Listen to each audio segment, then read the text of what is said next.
धरती का अंत आया नजदीक। क्या 2023 में सब कुछ खत्म हो जाएगा? तबाही मचाने आ रहा है महाभूकंप। वैज्ञानिक भी नहीं निकाल पा रहे हैं कोई तोड़। दुनिया में अभी से मच गया कोहराम। आगे क्या होगा जाने राम। महाभूकंप से आएगी महातबाही। इंसान छोड़ो पशु पक्षी भी मर जाएंगे। इस बार वैज्ञानिक भी नहीं बचा पाएंगे।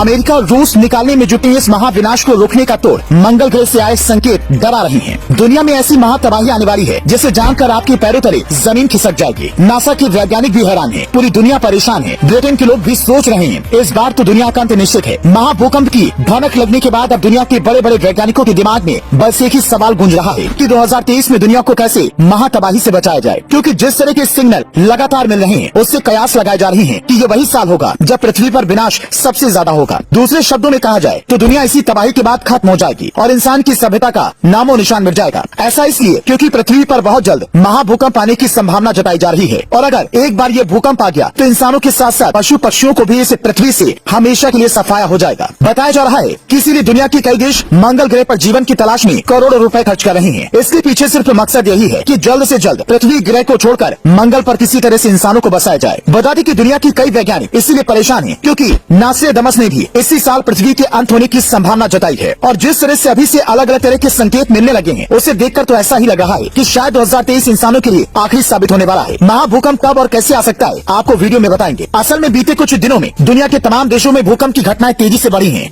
या यूं कहें कि भूकंप तबाही का दूसरा नाम बनकर सामने आया है। शायद ही कोई देश हो जहां पर भूकंप के झटके महसूस नहीं किए जा रहे हैं। असल में बीते कुछ सालों में क्लाइमेट चेंज और दूसरी चीजों की वजह से पृथ्वी का संतुलन बहुत बुरी तरह खराब हुआ है। यही वजह है कि भूकंप आने की घटनाएं तेजी से बढ़ी हैं। आपको याद होगा तो अभी कुछ दिन पहले ही इंडोनेशिया में बहुत ही खतरनाक भूकंप आया था जिसमें करीब 300 लोगों की जान गई थी। ऐसी तबाही आई थी कि घरों के नामो निशान मिट गए थे। असल में बीते कुछ सालों में धीरे धीरे भूकंप की तीव्रता बढ़ती जा रही है और पृथ्वी कांप रही है। मीडिया रिपोर्ट्स के मुताबिक 2022 में दर्ज किया गया सबसे भीषण भूकंप पापुआ न्यू गिनी में 10 सितंबर को आया था जिसकी तीव्रता 7.6 थी और एक और 7.6 तीव्रता का भूकंप 9 दिन बाद मैक्सिको में आया था। इन देशों में भूकंप की वजह से भीषण तबाही आई हुई थी, लेकिन सबसे ज्यादा नुकसान इस साल भूकंप की वजह से अफगानिस्तान में हुआ। वहाँ पर करीब 1100 लोगों की जान गई। इसी साल 11 से ज्यादा ऐसे भूकंप आए जिनकी तीव्रता 7 से अधिक रही। ये भूकंप क्यों पृथ्वी के लिए चिंता का विषय है, अब उसे भी समझ लीजिए। यूनाइटेड स्टेट्स जियोलॉजिकल सर्वे के मुताबिक इस तरह से लगातार आ रहे भूकंप एक बड़े भूकंप के आने की तरफ इशारा करते हैं। जानकारी के मुताबिक दुनिया में औसतन 16 बड़े भूकंप की हर साल उम्मीद की जाती है, जिसमें 15 भूकंप की तीव्रता 7.9 जबकि एक भूकंप की तीव्रता 8.0 या उससे अधिक होने की उम्मीद होती है। लेकिन दावा है कि पिछले कुछ सालों में तकरीबन इसी तीव्रता के कई सारे भूकंप लगातार आ रहे हैं। यही वजह है कि अब महाभूकंप की आशंका जताई जा रही है। हालांकि ये भूकंप कब आएगा अब तक इसकी जानकारी वैज्ञानिक जुटाने में असफल रहे हैं। बता दें कि तबाही के लिए 10 से ज्यादा तीव्रता की भूकंप की जरूरत होती है। ऐसे ही भूकंप को महाभूकंप कहा जाता है। हालांकि अब तक पूरी दुनिया में कहीं भी इतनी ज्यादा तीव्रता का भूकंप नहीं आया है, लेकिन जिस तरह से लगातार पृथ्वी का संतुलन खराब होता जा रहा है, माना जा रहा है कि महाविनाश वाला भूकंप आने वाले कुछ महीने या कुछ सालों में आ सकता है। दोस्तों आपका क्या मानना है, ऐसे महाविनाश वाला भूकंप कब तक आ सकता है? कमेंट